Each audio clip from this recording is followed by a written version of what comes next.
In this video, we're going to talk about the meat and potatoes of Notion and the specific template of Reptile Keepers, the template made specifically for you. Starting from the very beginning, we have unassigned tasks and to-dos. This is where I throw everything that I can think of that I can't get done this week or next week, but I don't want to lose and I want to do sometime in the future. We're going to talk about that at the end of this video, as well as completed tasks. These are tasks that I've already done and I don't want to lose track of their completions. Before we move on, to make this a little bit easier, let's get rid of that left pane.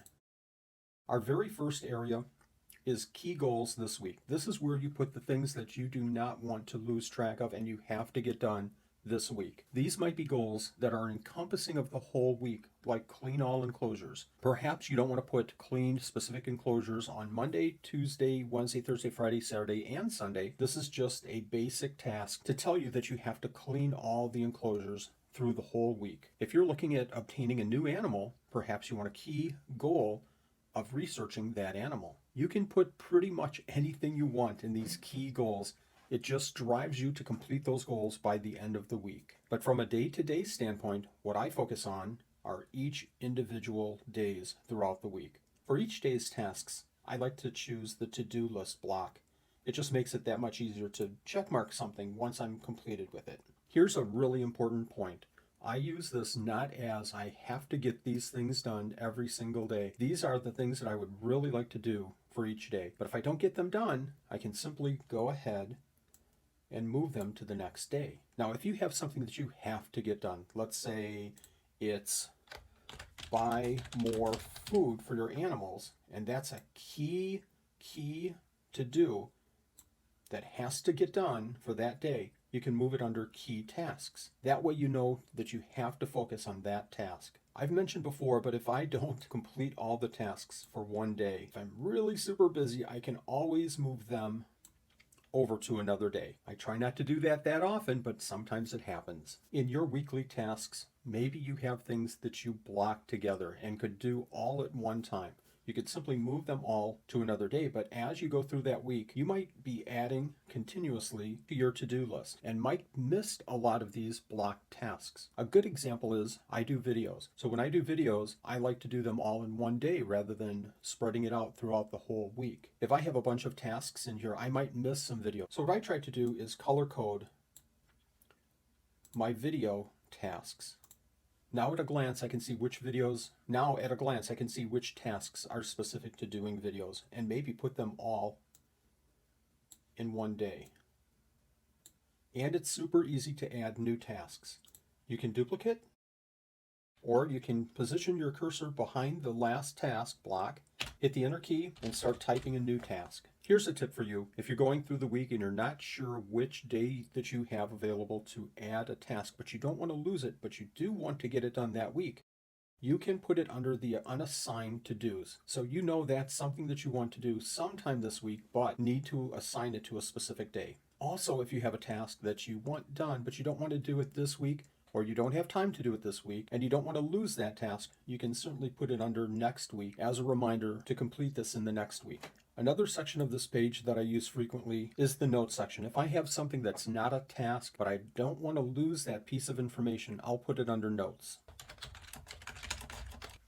I even have my shopping list on this page. At the very bottom of the page, we have a lot of information, and we're going to talk about these 3 different sections in a future video. But for now, let's talk about how I complete tasks. We saw how I did the check mark on each task as they were completed. But what I like to do is, as those tasks are completed, I like to move them underneath this new block called completed for that week. So let's go ahead and create a new task. And we'll go ahead and complete that for that day. As I go through the day and I have these completed tasks, I'll grab it and I'll move it all the way down under my completed task list. Remember I said that we were going to come back to our completed tasks and our unassigned tasks? Let's take a look at this RK completed task list. This will have everything that you've completed in the past, just so, as a reference so you can go back and check it out. Let's go back to our dashboard. At the end of every single week, the very first thing that I do is make sure that this has all of my completed tasks that have the check marks in it in here. I'll go ahead and move this by clicking the left mouse key and holding it down. And I'm going to move it all the way back to the top until the completed task list is highlighted, and I'll let go of the mouse key. Now if we go into that completed tasks, we see that we have the completed tasks for that week. Now I could make this a toggle page, so then we can toggle it and see every single week that we've completed, and if we want detail, we can click into it and see all the detail. At the end of the week, assuming that every single one of these tasks have been completed, this should be blank. But if you're like me, you'll have some that aren't completed. What I'll do is then I'll rearrange them and move them. Let's say that this was supposed to be done on a Sunday.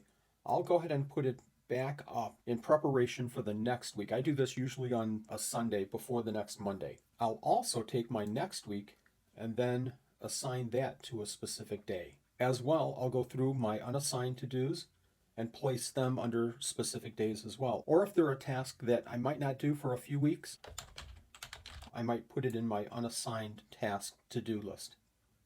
That way, by the end of Sunday night, Monday is ready to go with new tasks.